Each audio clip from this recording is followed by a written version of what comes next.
અમદાવાદનું કાળુપુર 24 કલાક સેંકડો લોકોની અવરજવર, પણ અનેક માથાઓની વચ્ચે એવા કેટલાક લોકોના ચહેરા શંકાસ્પદ લાગ્યા કે દબોચાઈ ગયા પોલીસના હાથે। અમદાવાદના કાળુપુર પોલીસની ગિરફ્તમાં ઉભેલા એ વ્યક્તિઓ કે જેઓ ખેલ ખેલવા આવ્યા હતા નકલીનો। કેટલાક વિસ્તારોમાં તેઓ ફરતી કરવા માંગતા હતા નકલી ચલણી નોટો, પરંતુ અર્થતંત્રને ધક્કો પહોંચાડે તે પહેલા જ તેઓ ધકેલાઈ ગયા જેલના સળિયા પાછળ।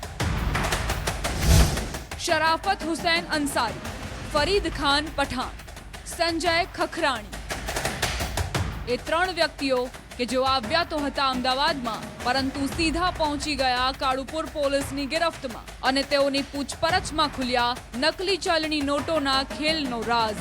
ત્રણેય આરોપીઓને ઝોન 3 LCBએ કાળુપુર બસ સ્ટેન્ડ પાસેથી ઝડપી પાડ્યા। આરોપીઓ પાસેથી ₹100 અને ₹200ના દરની નકલી ચલણી નોટો જપ્ત કરાઈ।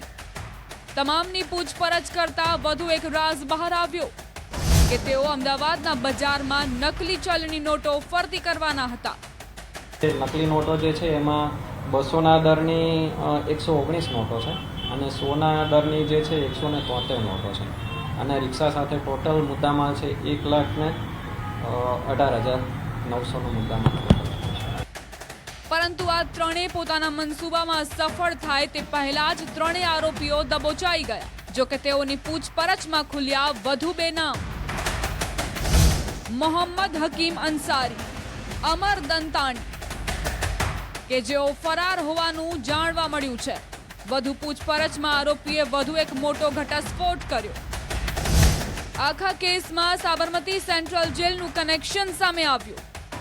એ બંને ફરાર આરોપી છે એ લેવાના હતા, એકચ્યુઅલી નોટ એમને આપવાની હતી અને એ આપણે અહીંયા એક બુરહાનપુર મોહમ્મદ હકીમ મોહમ્મદ આમીન અંસારી કરીને છે, એ એમપીનો છે, અને બીજો જે અમરત કરીને છે અમરત દંતાણી, એ આપણે અહીંયા કુબેરનગર અમદાવાદમાં રહે છે, એને પણ એ નોટ આપવાના હતા એવું આ આરોપીનું કહેવું છે। સાબરમતી જેલમાં ઘડાયું ષડયંત્ર। પોલીસના દાવા મુજબ ઝડપાયેલ આરોપી શરાફત અંસારીનો ભાઈ નાસિર અંસારી સરખેજમાં નોંધાયેલા બળાત્કારના ગુનામાં સેન્ટ્રલ જેલમાં સજા ભોગવી રહ્યો છે, તો બીજી તરફ સંજય ખખરાણીનો ભાઈ રાહુલના ગુનામાં સાબરમતી સેન્ટ્રલ જેલમાં છે। મધ્યપ્રદેશથી મંગાવાઈ નકલી ચલણી નોટો। પોલીસના દાવા મુજબ નાસિર અને સંજય સાબરમતી જેલમાં કેદ છે અને તેઓને મળવા આવી રહેલા શરાફતને નકલી ચલણી નોટોની જરૂર હોવાથી મોહમ્મદ હકીમ પાસે સંપર્ક કરાવ અને મંગાવાઈ નકલી ચલણી નોટો। જો કે તે નકલી ચલણી નોટો અમર દંતાણી પાસે પહોંચે તે પહેલા જ પોલીસે ત્રણેયને દબોચી લીધા। પોલીસે શરાફત પાસેથી ₹100ની અને ફરદીન પાસેથી ₹200ની નકલી ચલણી નોટો જપ્ત કરી। બનાવી નથી, એકચ્યુઅલી એ લોકો મધ્યપ્રદેશ બુરહાનપુરથી જ લઈને આવેલા હતા અને ત્યાં એને આ જે શરાફત હુસૈન કરીને જે મુખ્ય આરોપી છે એણે એના ભાઈને ત્યાં રાખવા માટે આપેલી। ક્યાં બનાવટી છે બનાવેલી છે એવું કંઈ નથી કીધેલું એમને ત્યાં રાખેલી હતી અને અહીંયા એ લોકો એમને આપવાના હતા।